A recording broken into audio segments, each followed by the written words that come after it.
Bismillah, hai, Assalamualaikum, what's poppin'? Welcome back to my channel, Kim Jeb.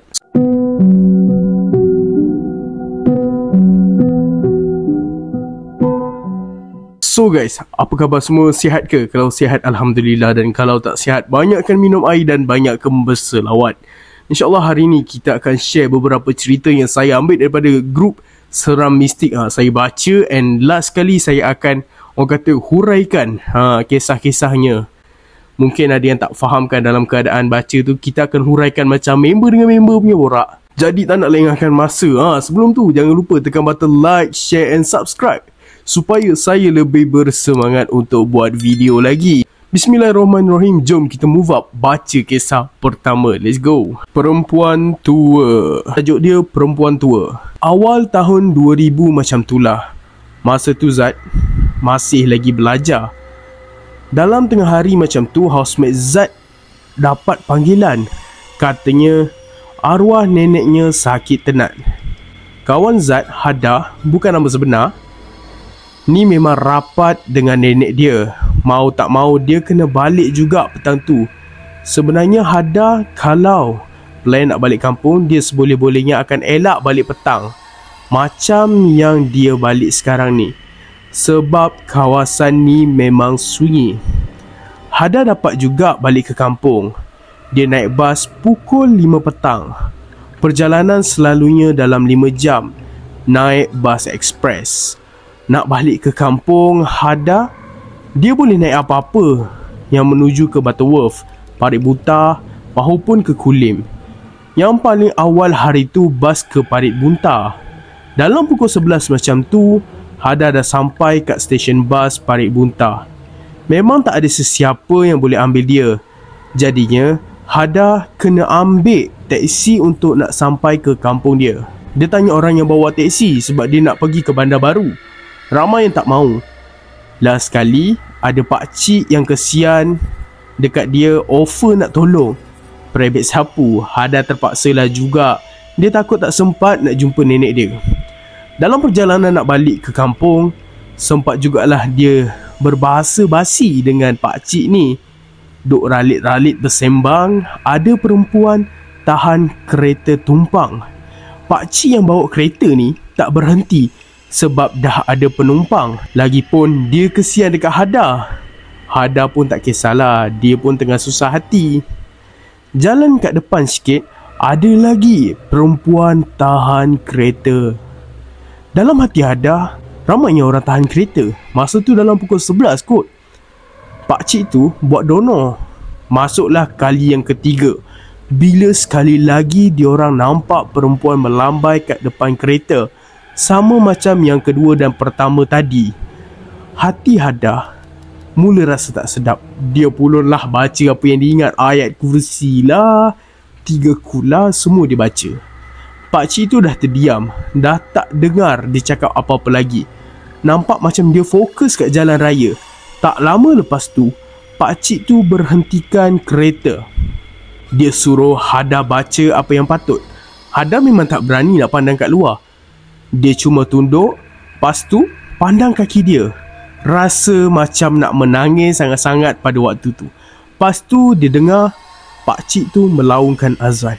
Allahu Akbar, Allahu Akbar. Masa azan dilaungkan tu, memang Hada rasa sayu sangat-sangat. Tak lama lepas tu, pakcik tu start kereta terus sampai kat rumah Hada. Masa Hada sampai kat rumah, dia ajak pakcik tu bermalam kat rumah dia. Sebab risau kalau pakcik tu kena ganggu lagi. Mulanya pakcik tu macam tak mahulah, segan. Mulanya pakcik tu tak mahu. Lepas ayah dan abang Hada bersungguh-sungguh, baru pakcik itu setuju. Ikut cerita pakcik tu, memang dia nampak perempuan tu 3 kali. Perempuan yang sama tahan kereta dia. Lepas tu dia rasa macam sesat. Dan masa dia bawa kereta, dia perasan kat depan jalan tu ada sempang. Sedangkan jalan dekat situ sehala sahaja. Dia memang dah biasa jalan dekat situ, sebab selalu ulang alik kan. Selepas azan, baru dia nampak jalan. Lepas subuh baru pakcik tu minta diri untuk pulang. Kiranya cerita ni kita dah banyak dengar jugalah kejadian macam ni. Dia ni cerita ni Hada ni dia nak balik kampung tau, sebab nenek dia ni dah nazak. So dalam perjalanan dia nak balik kampung tu, dia naik bas daripada tempat dia tu ke Parit Buntar, stesen Parit Buntar tadi. Tak silap saya Parit Buntar lah. Lepas tu bila dah sampai situ, dia ni cari taksi, tapi taksi tu semua takut untuk lalu jalan tu. So ada seorang pakcik ni, hero dekat sini lah, dia offer untuk Hada naik dengan dia. Tapi mahal sikit lah. Mahal sikit. Hada pun naik dengan dia. So dalam perjalanan dia naik tu, dia jalan tu, macam-macam berlaku. Taklah macam-macam sangat, tapi macam-macam lah juga. Saya pun tak pasti nak cakap macam mana. Tapi masa perjalanan, Hada kata dia dah tak sedap hati kan tadi. Lepas tu dia jumpa seorang, dekat sini dia tulis sebenarnya, ni ada macam demi description macam ni. Dia kata perempuan yang dia nampak tu adalah seorang perempuan tua. Okay, yang pertama dia jumpa perempuan tua tu nak tahan kereta. Okay, and dia buat tak layan, dia jalan je sebab dah ada orang kan. Lepas tu yang kedua, dia nampak perempuan tua yang sama tahan kereta tu juga. Masa tu pakcik tu pun dah berdarah-darah lah tengok. Oi, ini takkanlah embor pula kan. So yang ketiga kali benda yang sama, and dia kata pakcik tu cerita dia ni dalam perjalanan nak ke sana ni sesat. Tiba-tiba jalan tu sehala, tiba-tiba ada sempang mat. Tu pakcik tu tiba-tiba suruh Hada tu baca apa-apa, and pakcik tu azan lah supaya ditunjukkan jalan. Ni last lah untuk malam ni, kita bagi orang kata best sikit, kita bagi ada extra cerita insyaAllah. Okay, diganggu penunggu hotel. Kejadian ini berlaku sewaktu Hadi bekerja pada shift malam. Hadi yang ditugaskan menghantar barang-barang keperluan untuk tetamu menginap di bilik hotel hanya bertugas seorang diri pada malam itu. Kebetulan pula supervisor yang sama shift dengan Hadi telah mengambil cuti sakit. Terpaksalah dia menjalankan segala urusan pada malam tersebut. Bunyi deringan telefon yang tidak putus-putus di bilik departmen mecah kesunyian malam. Hadi dengan penuh sabar menjawab semua panggilan tersebut, walau dia seakan merasa serba tidak kena pada malam itu. Akan tetapi dia tetap menjalankan tugasnya dengan penuh rasa tanggungjawab.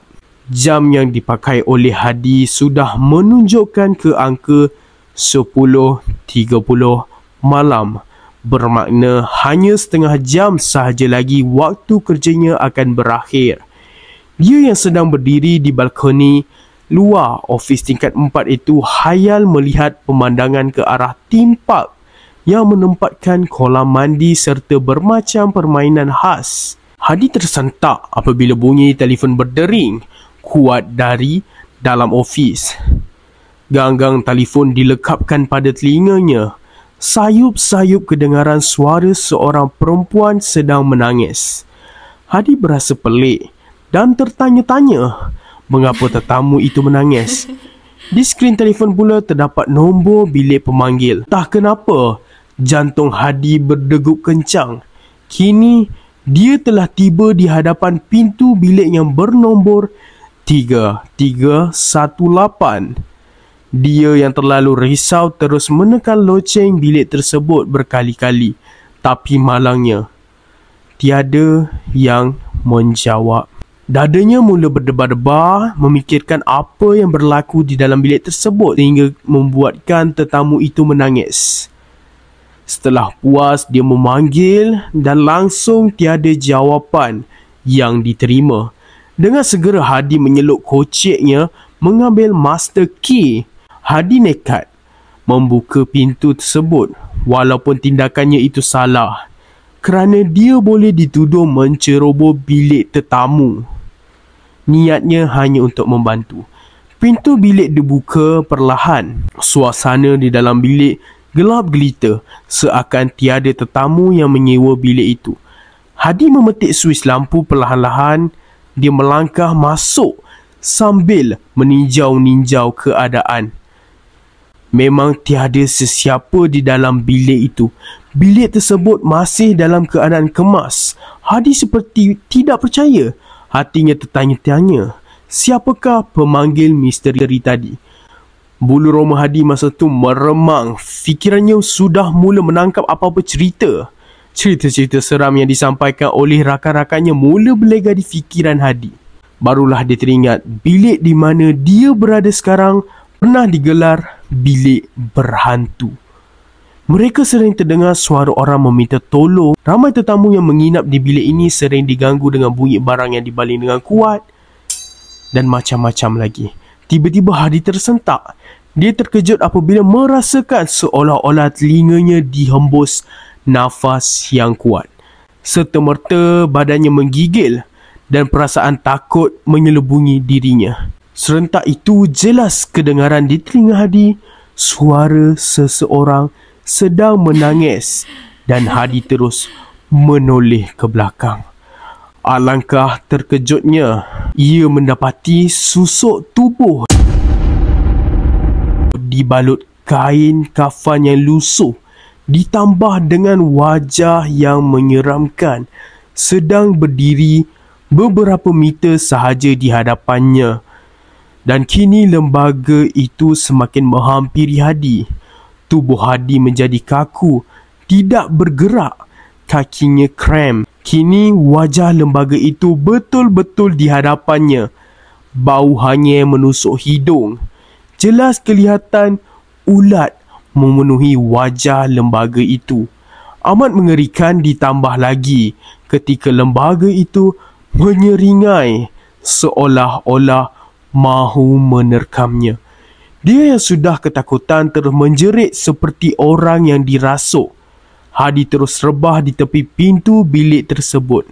Tepat pukul 12 malam, Pak Kasim yang bertugas sebagai Pak Gad memulakan tugasnya meronda kawasan hotel. Setiba di blok 3, Pak Kasim terpandang satu pintu bilik terbuka luas dan bilik tersebut terang menderang dengan limpahan cahaya lampu.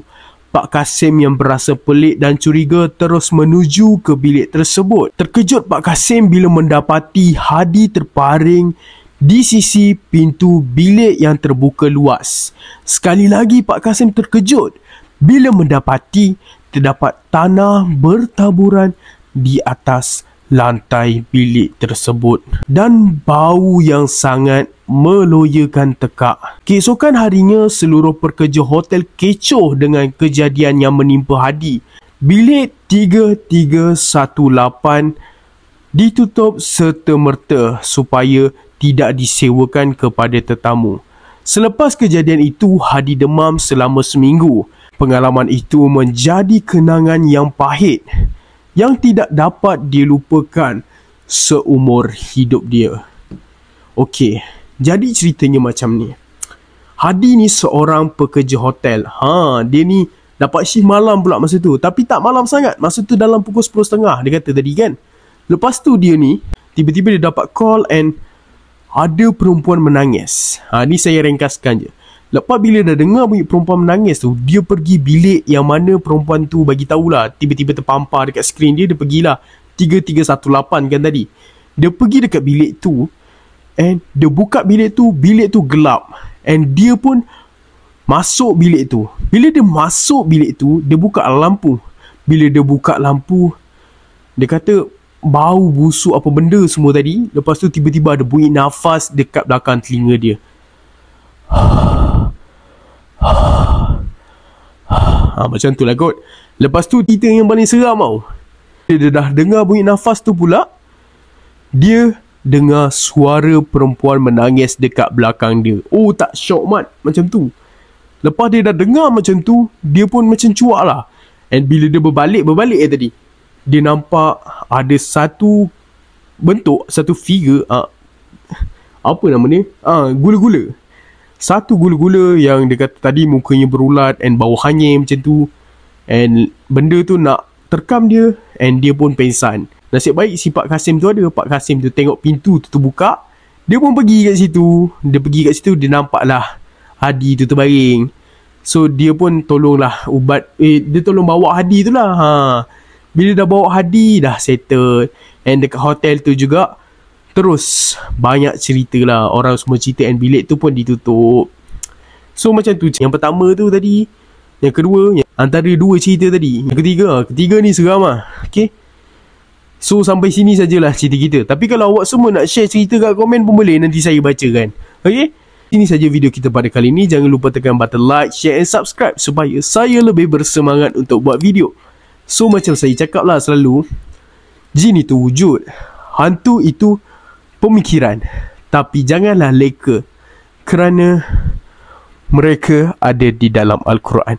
Bye bye. Assalamualaikum. Jane.